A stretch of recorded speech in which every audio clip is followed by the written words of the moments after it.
This is TLV1.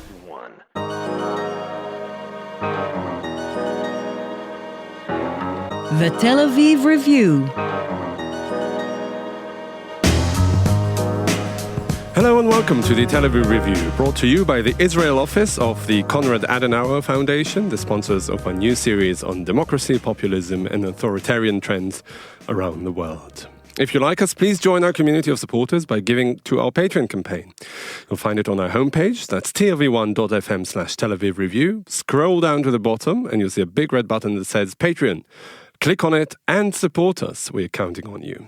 I am your host, Gilad Halpern. And I'm your co-hostess, Dalia Shenlin. Every week we talk about books and research and things that we find interesting and pertinent. This week we welcome Professor Yuli Tamir. She's a scholar of political philosophy and philosophy of education. She's currently the president of Shenkar College of Engineering and Design in Ramat Gan. She's also a seasoned member of the Israeli Peace Camp. She was among the founders of Peace Now, and later became a member of Knesset for the Labour Party and a minister twice, including Minister of Education, in the cabinet of Ehud Olmert.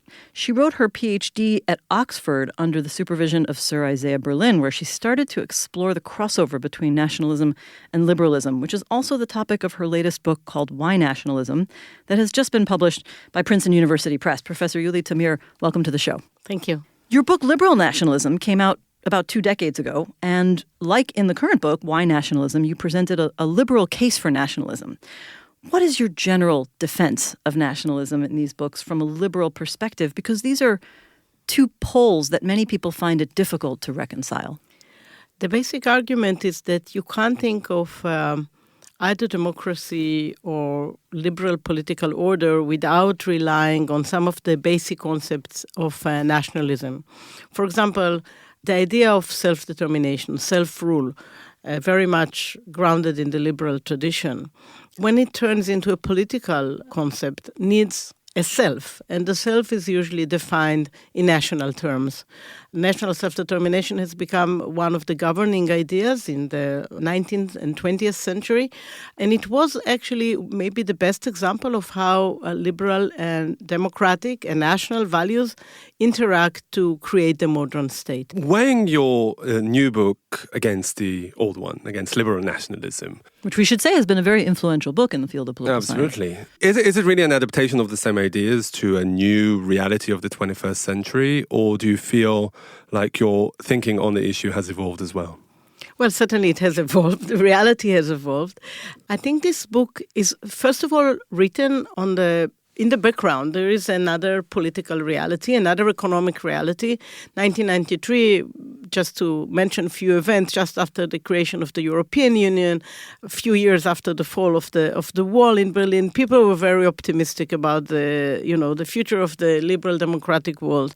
I'm writing this book when the background is one of a crisis, both of new capitalism and of the democratic state and of liberalism. So it is examining why we have reached this point of crisis and why nationalism is again a major issue in our life. I want to ask from a historical perspective for a moment, this point about the current crisis we're in and the optimism of the early 90s. You write that liberals believed that their century, starting from 1945, would see the end of wars and the spread of reason and the beginning of a new enlightenment. But I remember learning that people felt the same way, intellectuals certainly felt this way at the end of the 19th century, and were shocked when World War I broke out. And then, of course, there was another thing going on in the early 90s, which were the nationalist wars of the post-Soviet years, which you also write about. Is this really a unique crisis that we're going through now, or is this some sort of a cyclical wave in history? We have liberal enlightenment reasoning ideas and a backlash of nationalism. Or is there something different about what's going on now?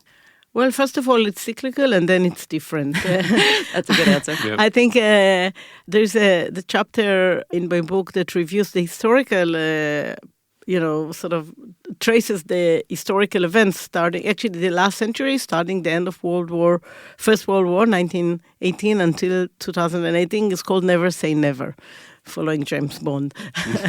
Well known. Not you only live once, at least. Yeah. Partly because what you say is quite right. What we see is cyclical sort of waves, actually, strangely enough, every 20 years, people, they thought after World War I that will be the war that will end all wars and there will be world peace. Then 1938, the Nazi invade, Czechoslovakia. A new war is in the horizon. Then, 1968, 1988, 2008. Sort of 8 is a magical number in this century. Things have changed so rapidly that we forget when we say this is the situation, it will be like that forever, that 20 years ago we just said the opposite. Now, obviously, the condition of this crisis are very relevant to where we are. They are connected to hyperglobalization, to neoliberalism, to the weakness of the nation state. So every crisis emerges on a specific background. But I would say that, yes, we are in a cyclical process. And I think the lesson, maybe it's a sad lesson, is that we never find the power within us to stop at the right moment. When we sort of correct ourselves, we usually go overboard and do something catastrophic, and then we say, oh my God, and then we go back. So it's cyclical and catastrophic at the same time. But moving away from the reliance on the events and the reaction to them, I'd like to go back, leave history aside for a second and look at the understanding of the concepts as they are. Because what you say is not only that nationalism and liberalism are mutually exclusive, and not only that nationalism is some sort of a necessary evil that liberals have to somehow learn to live with or contain or suppress. You claim that nationalism has an inherently liberal content to it. Or the opposite. That liberalism has an inherently nationalism and identity-based element to it. Both are modern ideas, at least the nationalism I refer to. Both are grounded in a desire of people to determine their fate, to be self-governing, to express themselves, to be authentic, to participate in the way culture and public life are created. They are, in philosophy, they have this terminology that are members of the same family of concepts.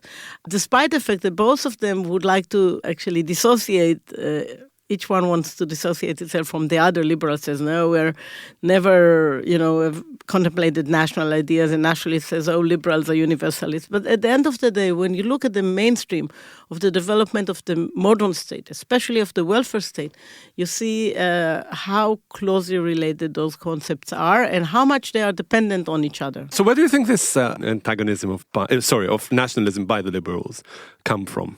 Because liberals would like to present themselves as working along universal principles, and which is true, by the way. Liberals do endorse universal principles, but in practice, nothing is universal. In practice, everything is particular.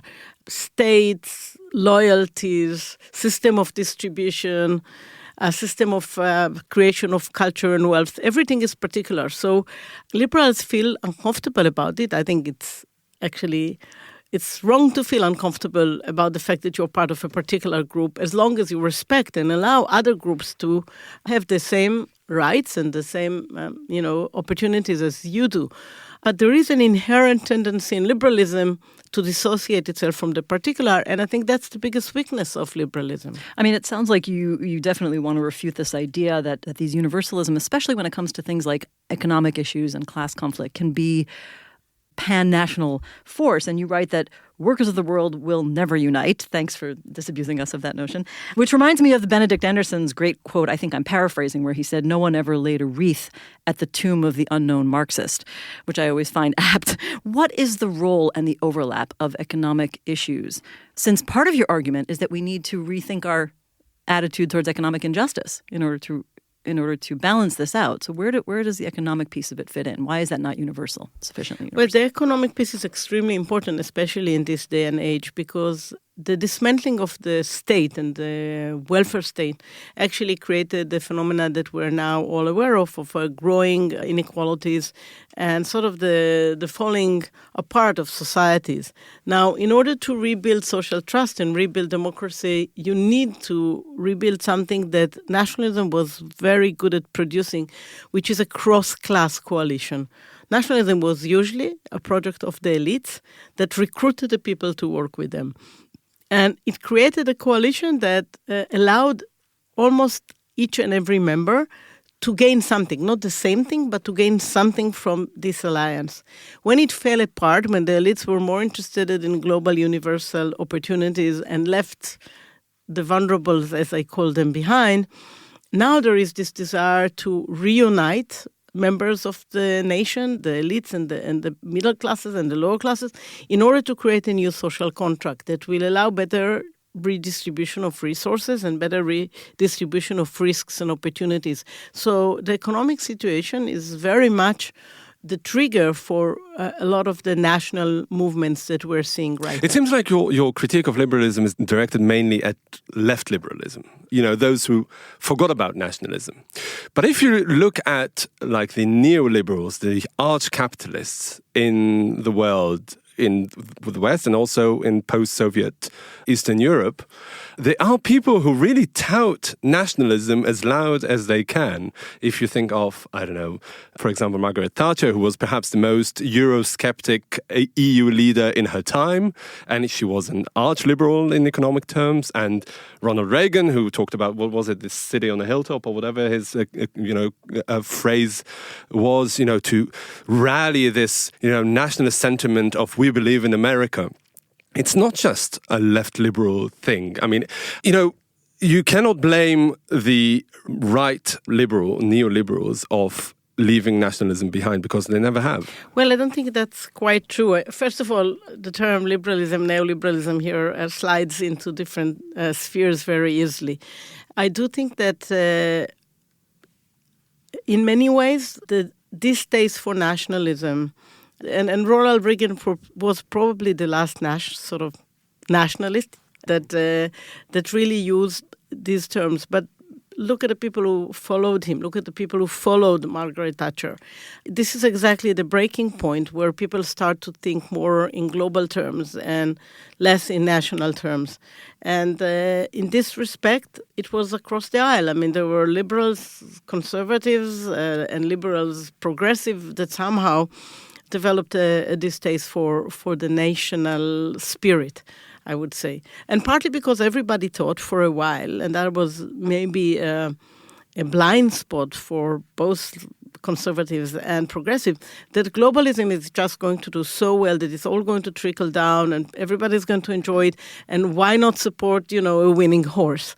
I think now we know globalism is less distributes resources in an odd way. It gives a lot to the developing world, and I think it saved the developing world. It gives a lot to the very, very rich elite, and in the middle classes in the West are dying out. So understanding this process took some time, and I think the disenchantment now with globalism is very much related, and it's going to it's going to be Democrats and Republicans in the United States. It's going to be different political powers in Europe, left and right. Sometimes become very, very close in their analysis of what is happening and how we should reform the situation. Maybe, but it does seem like your book is directed more as a critique of a certain kind of liberal cosmopolitanism that has come to occupy this role of the liberal camp. And you say that they find it easy to support things like cosmopolitanism and globalization because they benefit from it. And that made me wonder if you see pretty much everybody in the Western world, maybe, choosing their political attitudes based on self-interest.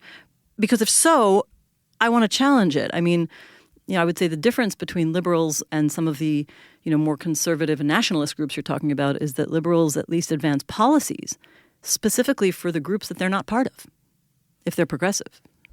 So which is it? Well, first of all, it's not only a Western thing. I think people act in general according to their self-interest. And, when you see a global comparison of who is an globalist, you wouldn't guess which country gets the highest mark of globalism. Ghana.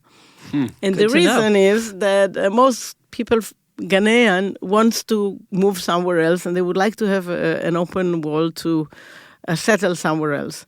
Countries that are actually well off are less globalist than countries that are poorer. So it's not the distribution that we think. We think the poor are nationalists, the rich are globalist on the global scale.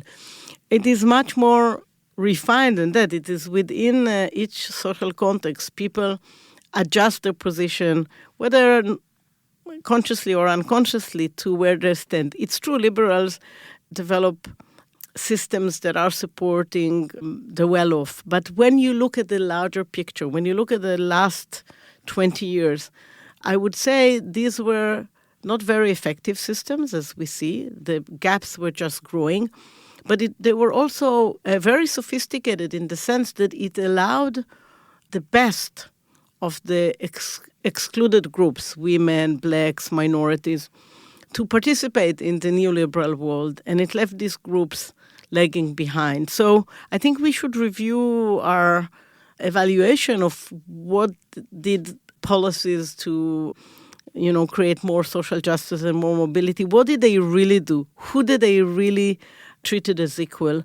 And what we now know that the one group that was actually left behind are members of the majority who didn't do very well economically, and they kept sinking and sinking. And because they had no definition, they weren't minorities, they weren't women, they weren't black, they weren't homosexuals, they had no name, and this namelessness left them also vulnerable. And I mean, I realize, but isn't that simply one of those unfortunate realities that for so much of, let's say, American history, right, in the context of America, they were the privileged group. I mean, there's no way around it. They may not have been rich. We may be talking about working white people, poor white people, but they were certainly better off than poor black people. And this is a historic corrective. I mean, how do you answer that charge, right? Because you talk about like the people who feel like they're being jumped in line, which is Arlie Russell Hochschild's wonderful metaphor from her book. But is there any way around that what we were going through now is a form of narrowing the inequality that you talk about, but for the people who've been left behind for the last 400 years, and now naturally the people who were ahead feel that's unfair? The question is actually the distribution of the costs of the change within the group of the majority. If you would say everyone, each and every member of the majority is now a little bit less off because we have more people participating in social opportunities, that would be great.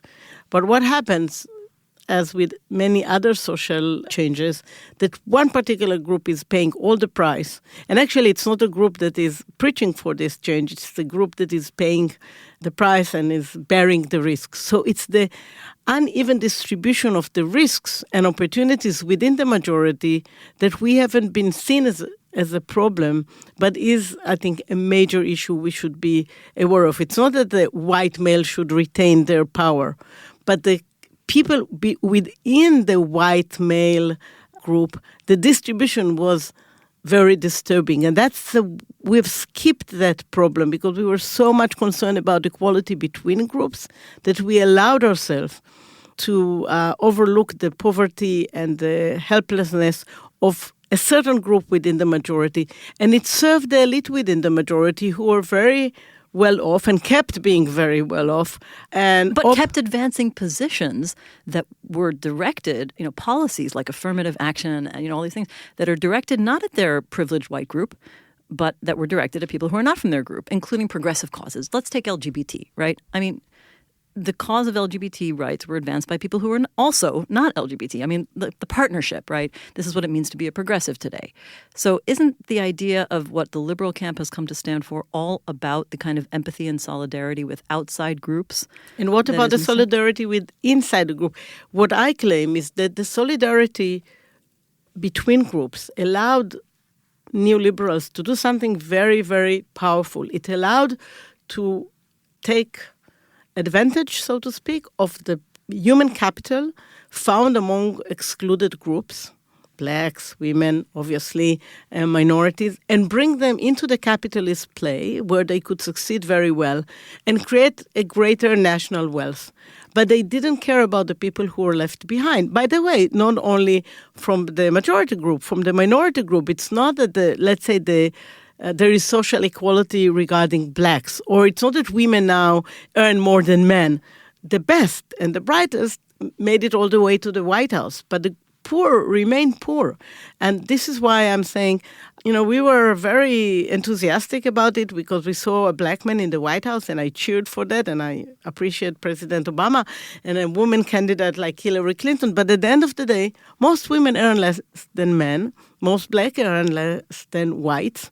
And what we created is a distribution of talent, maybe. So the most talented, the most capable people can penetrate the elite. But the people in between, even the mediocre one, are left behind. And for them, there is no future. So is a focus on the nation really the cure for that? Or was it just a solution that succeeded in the past and you're suggesting perhaps to extend that success? Because if you look at the European Union, for example, I mean, ipso facto, it's something that is supranational, that suppresses and weakens the nation states, not to a great extent, because still the nation states comprising the European Union are still the most powerful decision-making forums in the Union. But still, I mean, it's tempting to think that you're suggesting to undo the European Union as an idea, but I don't think this is quite what you're saying. What do you think the European Union could have done differently and still remain as sort of a supranational organization of cooperation between elites? Well, certainly I don't think that we should undo the EU, but I think even within the EU, the same phenomena I was talking about happened. The powerful, mostly Germany, dictates for all the rest what should be done, and the rebellion is coming from the periphery, within Germany, from the periphery of Germany, mostly East German. And in the EU, from the peripheral countries that feel that they have been oppressed, that actually they have been playing into the hands of Germany. So, a lot of people... Greece and Hungary. And now people speak in Europe about, German hegemony, or German imperialism that is coming back because of the economic power of Germany rather than the military power. So also the EU didn't distribute equally risks and opportunity. And many countries feel offended by it. So when they feel offended, when they feel they can't really protect their own sort of right and position, they rebel. And what happens is that there is more nationalism under the EU umbrella than anywhere else in the world right now. And in a way, you sort of argue that because we're like afraid to cope with nationalism, that we don't deal with it well. And I like your metaphor, and I hope you remember this one, buried in the middle of the book about a three-legged stool. And I would be curious for you to explain that, because what you're really saying is that we need these three pillars: national identity, and I think the other pieces of it were economic justice, and you can explain the rest, about that they're all important for stability of society. Can you explain that metaphor? The stability of the society is never grounded in one pillar. I think we need solidarity, first of all, in order to be seen as a society, in order to act as a society. We need to have a pillar that is attached to our identity, to who we are, to why we want to do things. Then we need a pillar of justice, because we want to put together the group identity and the solidarity into action. And the action is one of inclusiveness, both economic and cultural inclusiveness. And the democratic part is, complements these two and allows us to do it in a way that we participate in dictating our future. So it's not that we should endorse one or the other. We should balance and there are tensions. I do not deny the fact that there are tensions, but I'm just saying, unless we balance these different aspects of our lives, actually, as individuals, we know we have different, aspects of our identity, of what we desire to achieve. We're doing a balancing act all the time, and I think states and political entities should learn how to do it better than we did in the past. How do you think Israel fits into your analysis here? Because in a way, the nationalist backlash in Israel long preceded that globalist phase. We're talking about the 1970s, the election of Menachem Begin and Likud, and their continual success ever since, except the two bouts of a left-wing government that... Very short ones. Yeah, that you were part of. Not surprisingly, I was not part of the right wing. Yeah, exactly. But how do you explain the developments in Israel, and how do they react or perhaps fit into the more global analysis that you offer here? I think Israel is similar, but it has one specific thing that changes or creates an imbalance. So that is because the growing role of religion in Israel. And if a religion becomes a very important part of self-identity, then it trumps class and ethnicity and other aspects of of one's attachment. So in one respect, you see in Israel, like you see in the rest of the world, Tel Aviv votes one way, the rest of the country votes the other way. New York goes one way, the rest of the country goes other way. This divide between the megacity, the liberals, the educated, and so on, and the rest of the country happens in Israel. But in Israel, there is this other aspect of religiosity, and this changes the balance. The second thing is that we have 20% Arab citizens whose ethnicity trumps class and identity, social economic identity. So when you have such a large portion of the population that has other aspects that are involved in determining the way they behave and vote, then the analysis applies less than in other places. But this is what I want to ask, because really I think you look at nationalism in a very particular way, and you argue that the state should be able to accept and contain national identity. But how do you do that? How can a state be involved in cultivating national identity in a way that somehow keeps control over it and yet doesn't resort to ethnic divisiveness? I mean, is there a way to do it constructively without being sort of an ethnicist, an ethnocratic something or other as a state? And how do you keep the dosage limited of state cultivation of nationalism? I think there were periods where most European states actually balanced the the more open, inclusive type of ideology quite well. The United States did it for a long time quite well.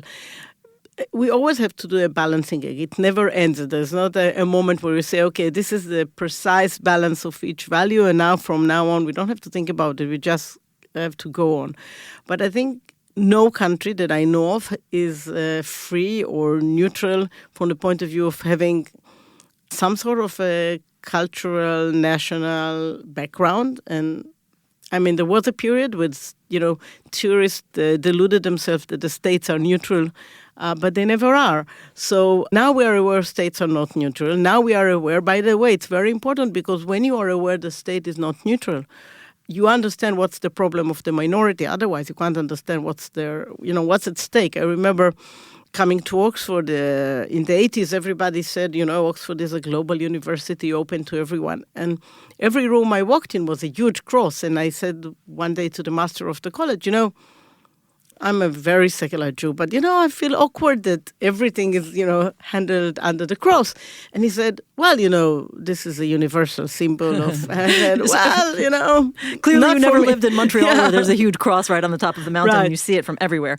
But, one of the questions I want to get back to is one of in your chapter on solutions, you look at some of the other solutions that have been proposed, especially those thinkers who have said, well, we need to move to multi-ethnic democracies. And you say, but they don't have a very good track record. And I wasn't sure what you were referring to, because if you think about a multi-ethnic democracy as a place like the U.S. or Canada or Australia, what's so bad about those? Or do you not classify those as multi-ethnic democracies? I think they would consider themselves that. Well, I think the crisis started exactly in the biggest multi-ethnic nation on True. earth. I guess my point is that 240 years odd years, even if America implodes, 240 years is a pretty good run. I mean, not too many countries are that stable for that long, and they had a big civil war somewhere in the middle. Not only the diversity wasn't there for the 250 years. Well, it was. Diversity They just didn't see it. Right, but this is exactly the point. When you suppress diversity, it doesn't matter how much diversity you have. When it surfaces, fair enough. Post-Civil War, yeah, then or even after. Then the tensions, and even after the tensions emerge. So, but I'm saying diversity didn't start in the early 20th century with waves of immigration. It was always there. It became recognized after the Civil War. But the recognition of diversity maybe has gone too far. And as I said, sort of this allowed us to see some other problems. So one of the things that we are, I think, seeking is the right balance. It's, okay, we want diversity. Diversity is important. Let's also think about other issues and balance these things once against the other. At some point, I think we are seeing all around the world people talking more and more about the right of majorities. And the reason is that I think we've just gone a bit too far. As I said, we never know where to stop. I think it's unfortunately a human failure. So maybe we've gone too far, and maybe we should sort of stop for a moment and rebalance ourselves. This is not being, ethnocentric, xenophobic, and so on, but saying, exactly what I said earlier. Let's look at different groups and analyze what happened to them, including that of the majority. Okay, so I appreciate the approach of looking at this as a balanced way, although I suppose you could say, why shouldn't we continue with the process of trying to reshape our thinking and just embrace diversity? But let's say this is your argument. I still want to question how your understanding of nationalism, which seems like a particularly, kind of benign, calm, like acceptable part of human nature, how do you juxtapose that with the other understandings of nationalism of the kind where actually I think one of the earliest and best articulators of it was George Orwell in 1945. He wrote about nationalism as a way of thinking in which one's group morality is always the right morality. Or to quote the poet Charles Simic, watching from the U.S. while Yugoslavia disintegrated, said, "Sooner or later, our tribe always comes back to ask us to agree to murder." And that's another kind of nationalism that is the much more common kind that we wrestle with. So I know you're saying that to embrace national identity doesn't need to be xenophobic, but how do we deal with the fact that these are very common manifestations of it? First of all, I don't think this is the most common. This is the most visible kind of nationalism. Okay. We see nationalism when it leads to we don't notice it when it's benign, you're saying. Banal. Banal, right. Michael Billig's term. Right, exactly. When nationalism is banal, we think it's wonderful because it's the basis of our culture and our common understanding and our history and our narrative, and we celebrate it. When it becomes murderous, we rightly rebel, and then we see it. Obviously, Orwell writing in 1945 after the Holocaust, what else could you say then? I think that is certainly one of the reasons nationalism became deplorable, even though, by the way, after 1945, national self-determination was one of the most powerful forces to create nation states and to create welfare states. So it kept on being an active political force, but it was never named this way. And a flagship liberal policy to boot. Yeah, right. not just. But he was criticizing the way of thinking that applies to other tribal aspects. So he called Zionists and anti-Semites alike nationalists in that sense, and communists, people who were, it was a way of thinking for him. And I guess my point is that nationalism is a dangerous thing, like any medicine. Maybe it's a good thing in certain situations, but it can so easily, corrupt itself or be taken to these extremes, which is why I suppose we're more often in the situation of trying to think about how to limit it, even if we accept that it's normal. I think that in this respect, Isaiah's Berlin warning that every great idea, when taken to its logical conclusion, could become murderous and have horrific consequences. It could be equality, it could be justice, it could be liberty, it could be nationalism. Every idea could be taken to the extreme, and when that is taken to the extreme, it creates, not only a backlash, it really creates human sort of atrocities. And this is again why balancing, why going to the middle and searching for a place where different ideas, different values can sit together is, for me, one of the most challenging and important things both theory and practice can do. Right. Gilad always laughs because I always have one more question, but this will really be about the last Philip Roth. question. No, this time, no, unfortunately.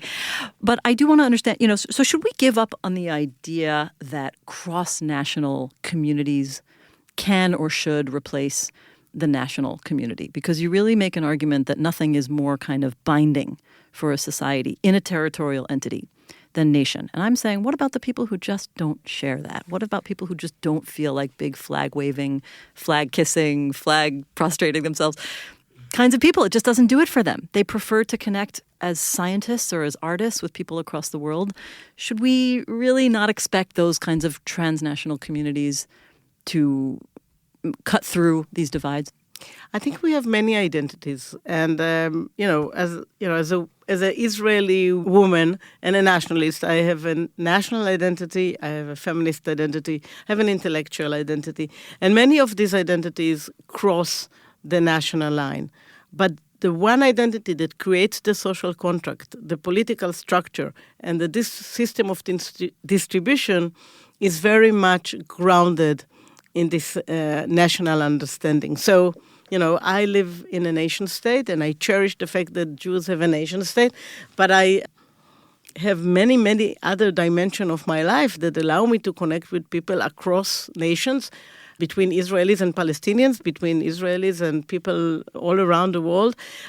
So we're never locked in one identity. It's not that we have only a national identity, but we cannot disrespect and disregard our national identity. No disrespect. None at all. All right. Professor Yuli Tamir, author of Why Nationalism, thank you very much for joining us today. Thank you.